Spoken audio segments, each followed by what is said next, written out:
Well, good morning, everybody. My name is Jamie Marcus. I'm the Continuing Education Coordinator at the Wyoming State Library, and I'd like to welcome you to our third session of Get on the Bus, Join the Online Social Library Community. Today's session is on social tagging. Last week we talked about blogs, and the week before that we talked about wikis. So we're very excited today to hear from Kaisa from UW Libraries about social tagging. Now, before we get into that, I have a couple of announcements. First of all, your blog's homework will be due this Friday if you participated last week.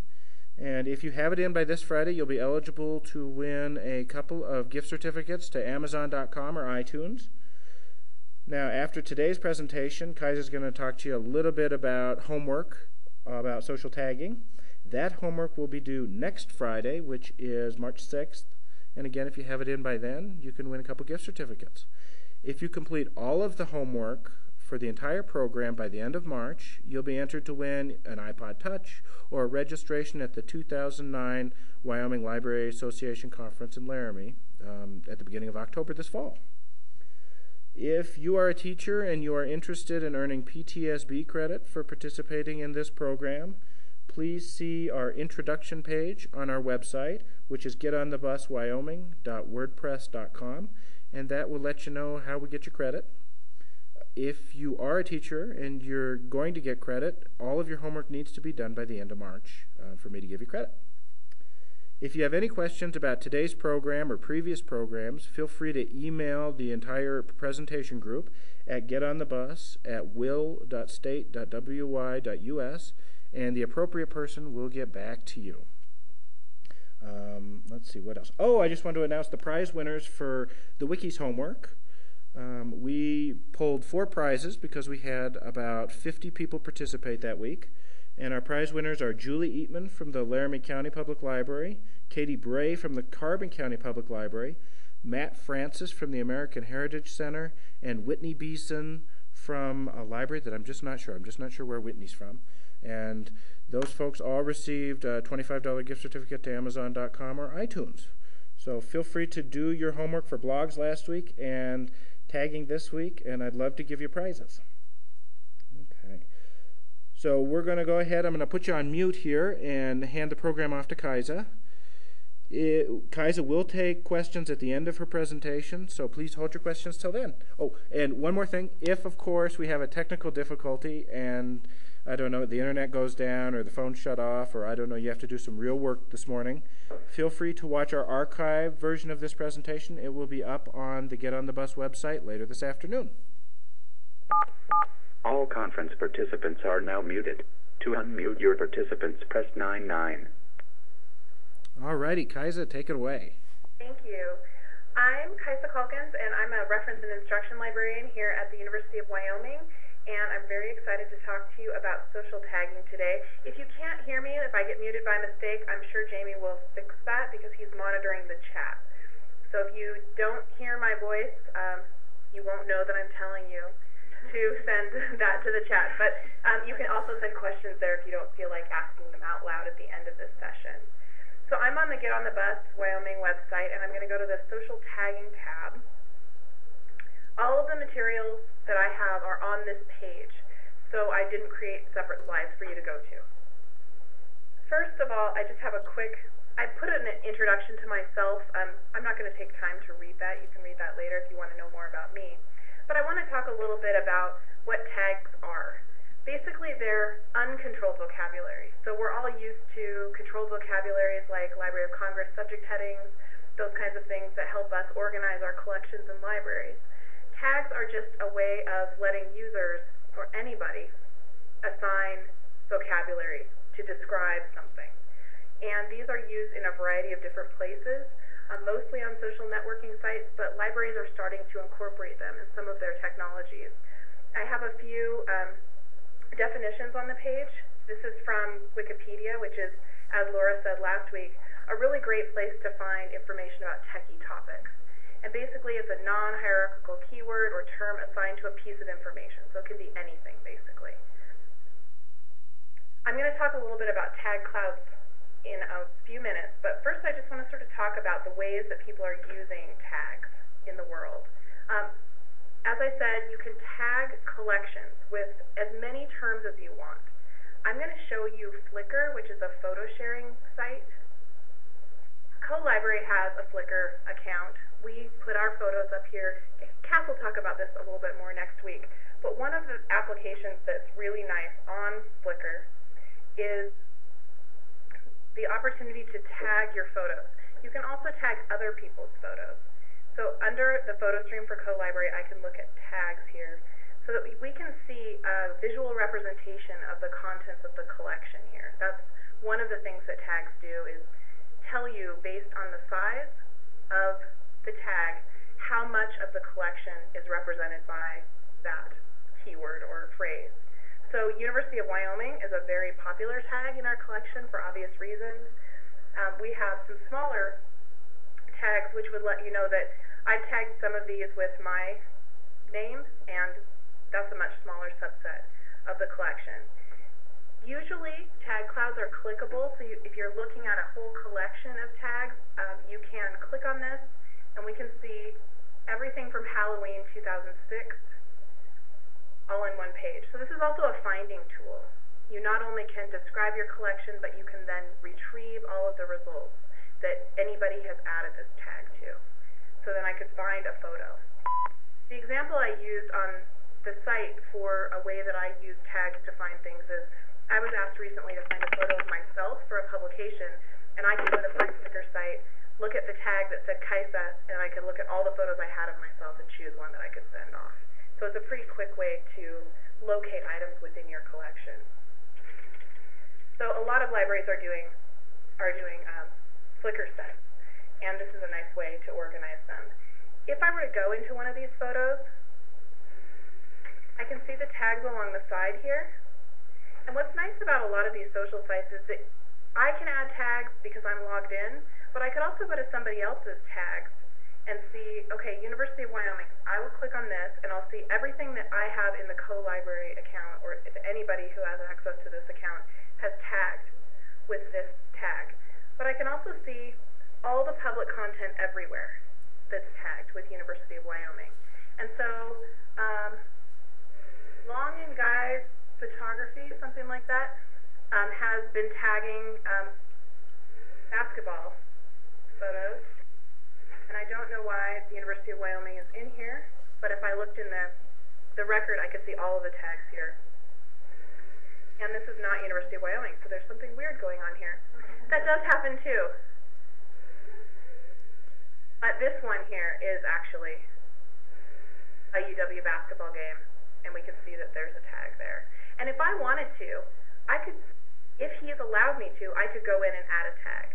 So this is an option on this kind of software that you can allow others to tag your items. And so this is a way that you can communicate with other people or sort of contribute to the robustness of the tags within a site, is by seeing an image and saying, actually there's another way somebody else might choose to look for this. And so then you can add your own tag.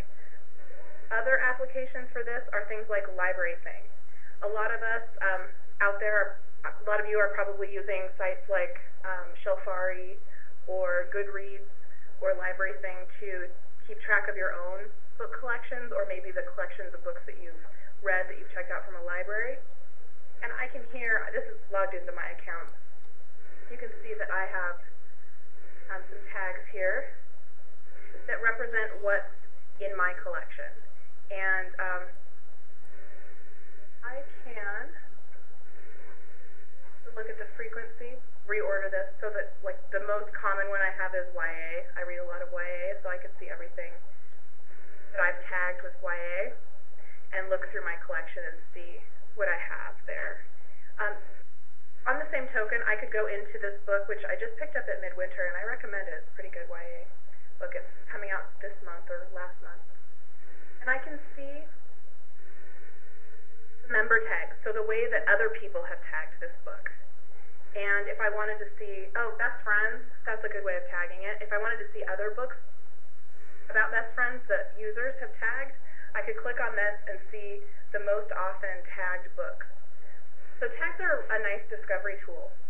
Depending on the site that you're using, you can use these to organize your own information, but also find information that other people have added. really great application of social tagging is the one that we're going to focus on most this week, and that's social bookmarking. So a lot of us have bookmarks within our browsers or bookmarks within our Outlook, however you keep track of websites that you want to take care of or take a look at later. It can be really confusing. I often bookmark things and then I have 3 dozen bookmarks that I never look at again because they're not organized and I don't take the time to put them in folders. Well, then they're also tied to a computer. I have 3 computers at home. I have a computer at work. I use public computers. This is probably not unusual. So a social bookmark is a website that you create an account on, just like you would on any other social networking site, and you can keep track of all of your bookmarks on the site, and you can then tag them. And I'm actually not very good at tagging these, but I can look at my tags. Look, I have none. Because I just stick them on here because I don't have too many. But a lot of people do, and I can go to my network so that I can show you what it looks like when other people tag things. And I'm going to go to Stan Scrabbit's site. He works here on campus, and he's interested in a lot of the things I'm interested in. So I can see his top 10 tags here. Social networking is one of them. I'm going to look at all of the sites that he's tagged with social networking. And I've got a huge list here. And these are all links to websites that my contact has added. So not only can you tag sites for your own use, but you can put people in your network and sort of keep track of what they're looking at. And that's what we're going to do in this group. I can go into look at this one, a study of the effective use of social software to support student learning and engagement. This is what Stan does here on campus. He's tagged this with e-learning and social networking. And I can also see that 14 people have tagged this, have bookmarked this site. And so if I click on that, then I can see all of the different ways that they've tagged this site, which is a really nice way of figuring out how people are describing things that I'm also interested in. And again, it's another way of finding more stuff. So maybe I think e-learning is a great one, or EduClip. I would have never thought of EduClip, but I could click on that. It's sort of this never-ending chain of ways that you can get to more sites that people have marked. And so then I'm getting to all of this person's EduClip sites. These are hyperlinks, so I can just go right out to the actual website and take a look at it. And if I wanted to, I could copy this website, go back into my own Delicious account, save a new bookmark, and just paste that in there. This is when you get the opportunity to actually add notes. So maybe you have a project that you're specifically interested in looking at something on the site. Like take a look at X report, I might put here. Then I could tag this. And I could put it in education, put a comment in there, maybe higher ed, however I want to describe this. I'm going to do that edutag thing again. And then I can click on this button if I don't want others to be able to find my bookmarks. So you can be private about this. I recommend not being private. I recommend sharing because the community of people using this website is better served if we're all sharing and sort of contributing to the collection of tags.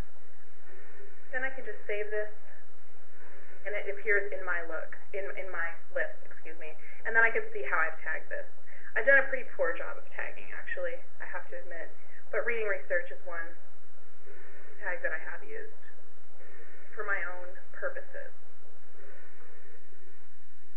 Don't worry, you'll have much more time to take a look at these websites. They're all linked from the Get on the Bus Wyoming site,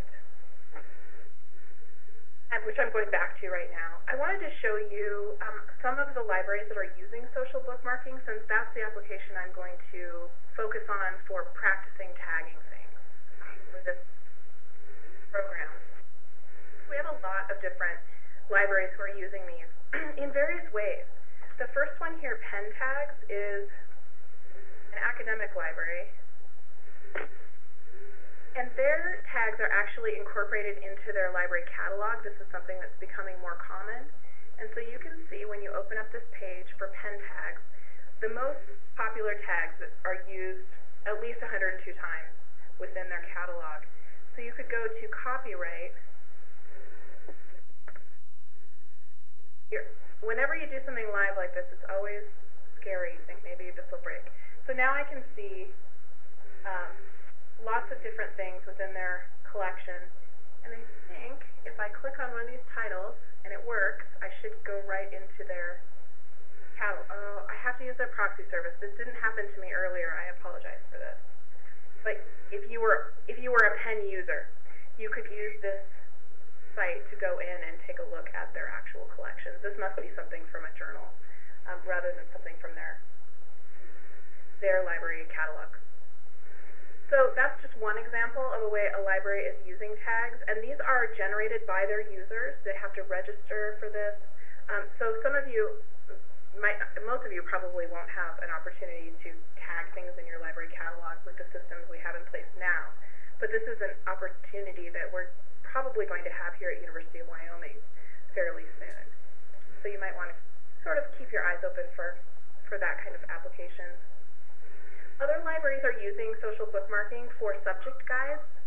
And I believe, if I remember correctly, that's what Lansing Public Library is doing. So basically, they're just collecting links of things that people look for in their library. So this is a way of sharing websites for their users. They have 64 Black History tags.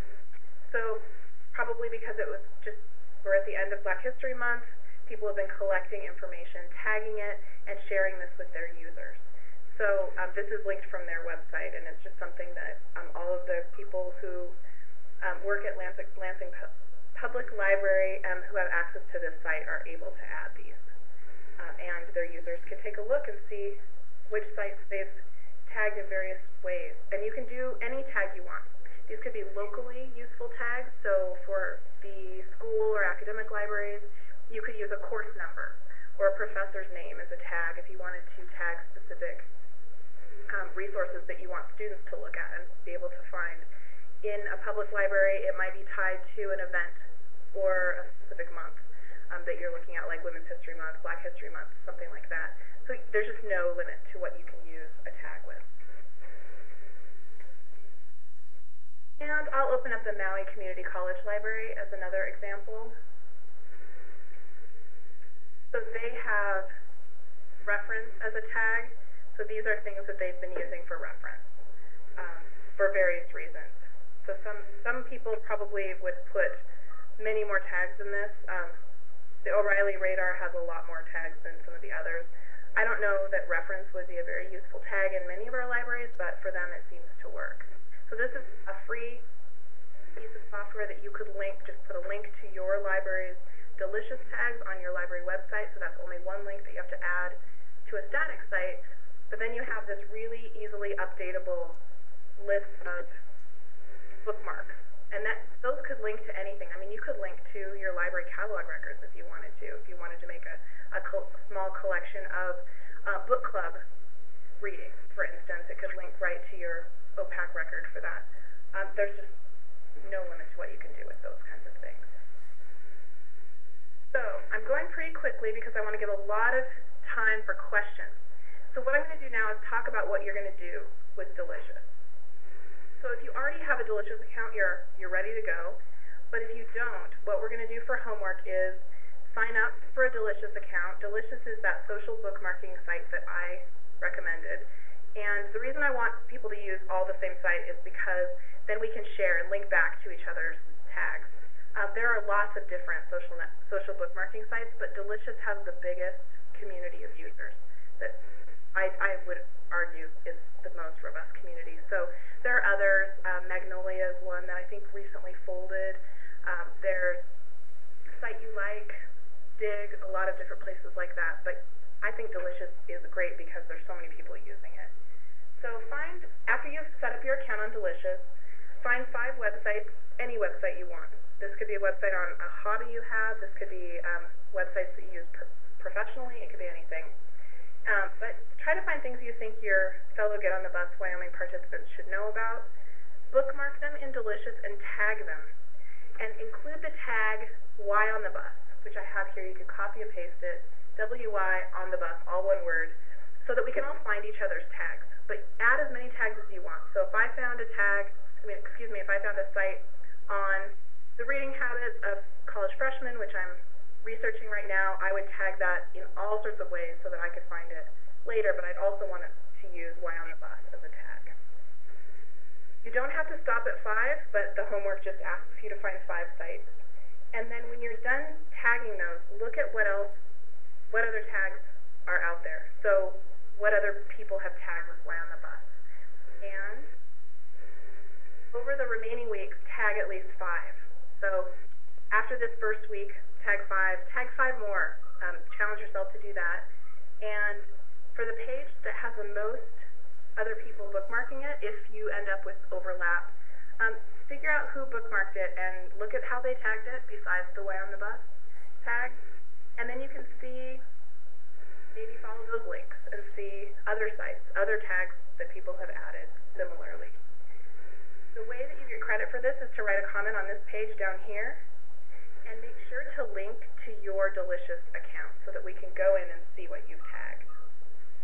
I hope that makes sense. Talk about what you thought about social tagging, if it would be useful to you, how you envision using it, and if you prefer to do that on the blog that you set up last week, you could write a blog post on Delicious, link to your Delicious account, and then just link to your blog in the comments here. So you could do either way. So it's nice to be able to link back to some of these technologies because they're all really interoperable. There's just one other thing I want to show you that I think is kind of cool. It's that you can generate a tag cloud out of anything. Just to see sort of what words are really common, so what is the content. And Wordle is a link that I included on the page. It's a generator for tags. So I'm going to either paste in a bunch of text, or you can enter the URL of the blog. Once you have a lot of blog posts, it's kind of interesting to see what happens with your blog. And I'm going to use the University of Wyoming's library blog. I'll go into Wordle and enter that address. And then I can see what Cass, our nice library blogger, has been putting on the webpage all along. So a moment for this to show up. And it's probably still generating for you, but you can see the most common words that appear on our website. And so it's kind of a nice way of looking at a piece of information, whether that's a website.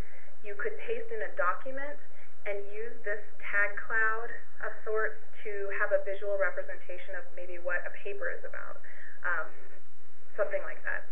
Some people have taken novels that are available in full text that are out of copyright on the web, pasted the entire contents into this, and generated a tag cloud of Great Expectations or something like that.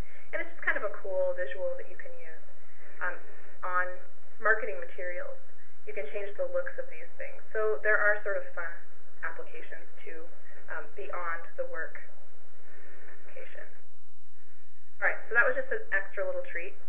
And I would like it if Jamie would open this up for questions. All conference participants are unmuted. To mute your participants, press 7-7.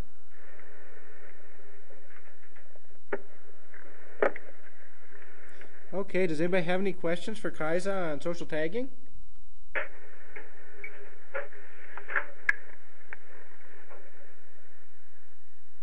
I know there has to be at least one question out there. I'll scroll up to the top of the page.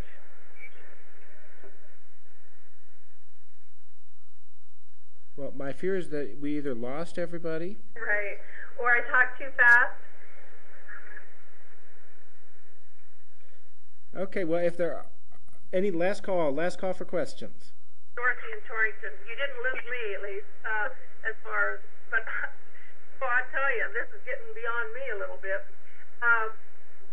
The link, now, this is pretty basic probably for most people, but for me, would you explain how I'm going to link back my tags to get on the bus and my blog? Sure. The only link you need to make is to your Delicious account page. So to the Delicious account, okay. I'll scroll down. Jamie very helpfully added to the homework section here what your link will look like. So we'll say http://delicious.com, and then slash your username, whatever you choose as your username. Oh, okay. That's what the link will look like. So it should be pretty easy. Okay, thank you. You're welcome. Do we have any other questions? I think this is one of those things that you sort of have to play with to figure out what it is. Find websites, copy and paste those addresses into your Delicious account, and then you can think about how you want to tag them. I agree with Kaisa, and I would also say if you run out and do your homework right now, fantastic, or you do it next week, great. But then do go back into your Delicious site maybe late next week or the week after and click on that tag, YO on the bus, WY on the bus, excuse me, and see what other people have done, because it's just going to continue to grow as more people do their homework. So you'll just see how one tag can span the whole state and then some. Exactly. And as you're using your blogs from last week, and if you want to make a comment about how Delicious might or might not be useful to you, you could always go back to other people's blogs again. They're all linked under the tab for blogs, and keep the conversation going. Comment on each other's blogs, share ideas with each other, because that's what this whole thing is all about, trying to get us to talk to each other about how we might use these technologies, and just to get us talking in general. This is Will at the State Hospital. The tag you want us to use is WIONTHEVUS? Yes. Another question. Sure. I can remember when we changed all our subject headings from Negro to Black. Star that raised. How does social tagging adapt to people using newer words and dropping older words? That's a great question. And because it's uncontrolled, anybody can use any tag they want. There really is no sort of system in place to regulate this, and that's by design. So you probably would want to use a variety of different terms to tag, and the vernacular changes as you're searching for things. You'll probably find that other people are describing the same website differently, and you can either add those tags if you want, if you find them useful, or ignore them. There really is no kind of governing body at all for tagging. It's just whatever people want to use.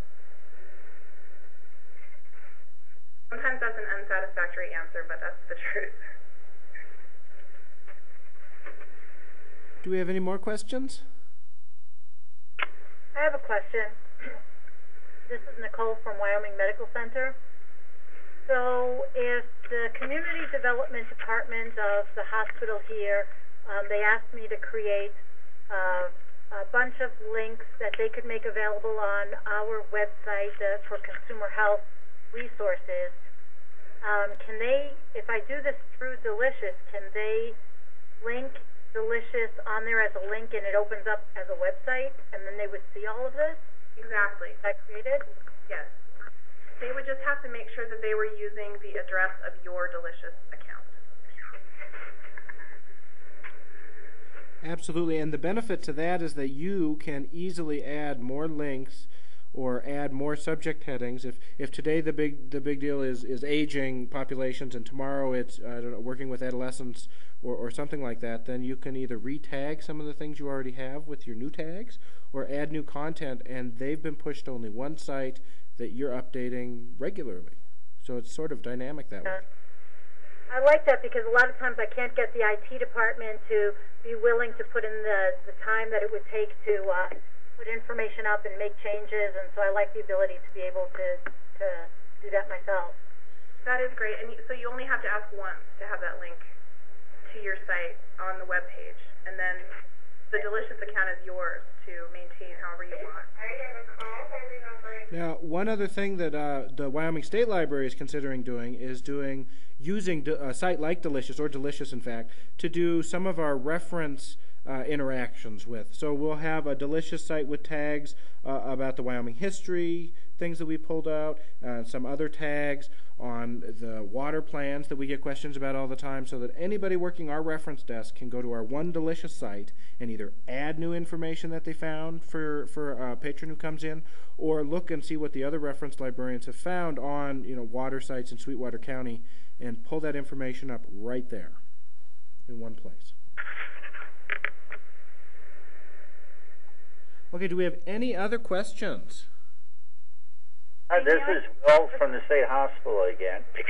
What does this mean for the future of vocabulary, such as subject headings? That's a good question. I'm not a cataloger, but I'm going to go out on a limb and say that controlled vocabulary is not going away, but that tags can enhance the way that we offer information to our patrons. So we're seeing new cataloging systems that incorporate both controlled vocabularies and allow for user-generated tags. So it's just another way, like another layer of classification. That's my opinion. But there are lots of varying opinions about that topic. Maybe there's some other catalogers who want to weigh in, who know a little bit more about this.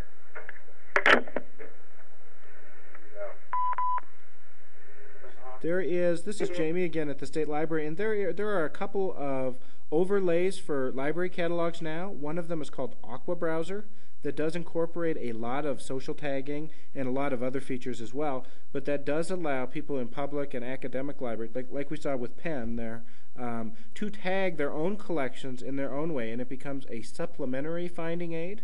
So if they don't know the subject heading, they can see what other people have tagged it by, and then maybe find some other interesting things that the subject heading may or may not find. I'm not sure that there's a Library of Congress subject heading for best friend books, but there might be. But whereas with a social tag, you may tag something best friends, somebody else might tag something best friends, and all of a sudden you have a whole new set of books to read. Exactly. And on the website, I did list a couple of those overlays for catalogs, like Encore, which is the innovative Aqua Browser that Jamie mentioned, and Primo, which is the Voyager overlay. So there are several of these that you'll probably see popping up at various libraries. We don't have any in the state of Wyoming right now, but that will be coming to the University of Wyoming fairly soon. So I can't show you a good example on the fly.